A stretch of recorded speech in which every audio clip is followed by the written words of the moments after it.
Hi, I'm Jeff Goldberg. And I'm Steve Bookbinder. And we're the authors of How to Be Your Own Coach, 6 Simple Questions for Achieving Your Goals. In this series of videos, we're covering each of the 6 simple questions, and this one is about question number 4. Jeff, question 4. How do I know that what I'm doing is working, and how do I measure that?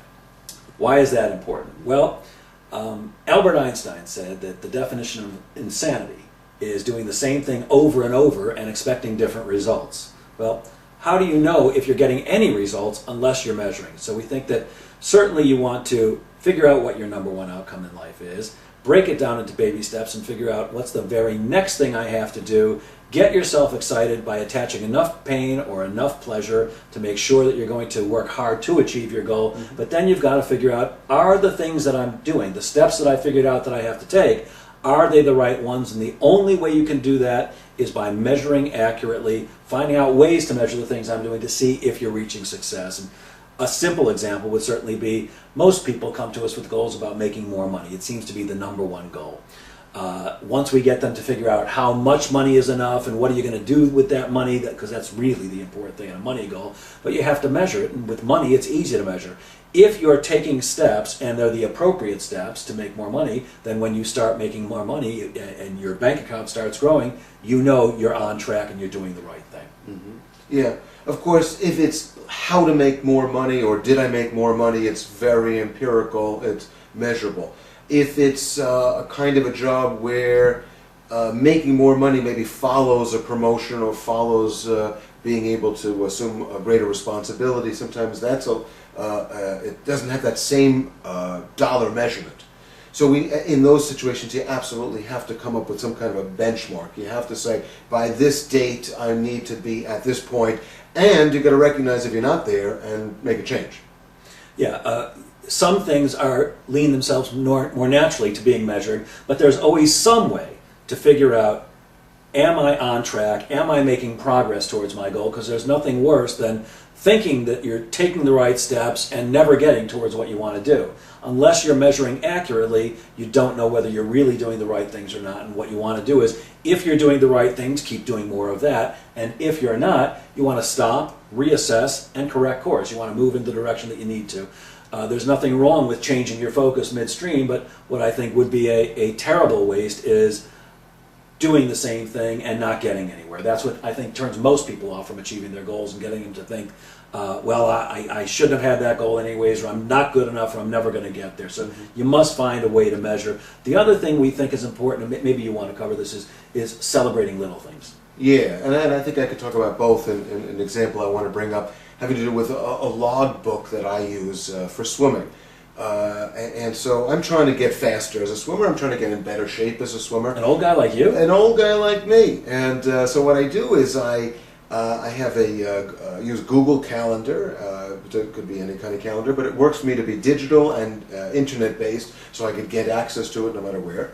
And the nature of these kind of calendars is, in the subject line I put swimming, and then in the body I put the actual details of the workout, including how I might have felt that day. And some days, by the way, if I have any kind of personal record that was associated with that workout, I make sure that I point that out. You know, the longest I ever swam, the fastest I ever did, whatever thing I'd never done before. So I'm always looking for something, no matter how minute or bizarre or tiny little thing, to celebrate that success. Why is that? Well, I find, again, people don't get it going, or they don't keep it going. And one of the reasons they don't keep it going is they don't feel that they're getting ahead. They don't feel the validation of success. If your goal is to become a millionaire, when you get to $500,000, you should be really happy that you're on your way. But most people would go, darn it, I'm still not a millionaire. And so they don't allow themselves to get happy until they reach the goal, and they never hit the goal and never are happy.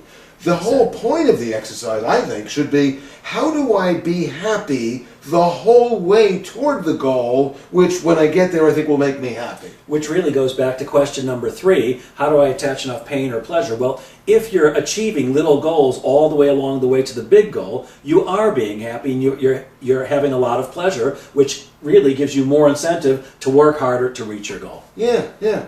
And so what I do with my logbook is, if I look at it in a monthly function, I could see how many days out of a month I actually swam. And so it'll look like swimming, swimming, swimming, swimming.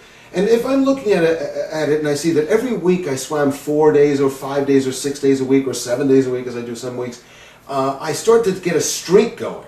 And once you start to get a streak going, it's a lot harder to stop, or it's a lot easier to continue. Even if the streak is, okay, for the last 3 weeks, twice a week, I've put on a bathing suit. I didn't quite leave the house yet, but putting on a suit is part of the whole exercising as a swimmer routine. In other words, you give yourself credit for even the smallest step toward that goal, and then you write it down, and then you look at the kind of streak you're creating. And of course, whatever, even if it's a pathetic streak, like once a week, well, once a week is a whole lot better than no times a week. So once you start to appreciate, wow, the hardest thing in the world is to get an exercise program going. Or by the way, the hardest thing in the world is to get anything going. From not going to going, that's really hard. So once a week doing anything, twice a week, until you can start to build some kind of consistency. It's why there's a first gear in a car. It's the one that gets you going. Yeah. And that's the toughest part. The other thing that I think is important to know, and it's not only important to know how to be your own coach, but it's important to know that you can be your own coach, why you can be your own coach, and something I'll share about you, if you don't mind, that I hope won't embarrass you. One of the things Steve hates to do in his log is see a zero.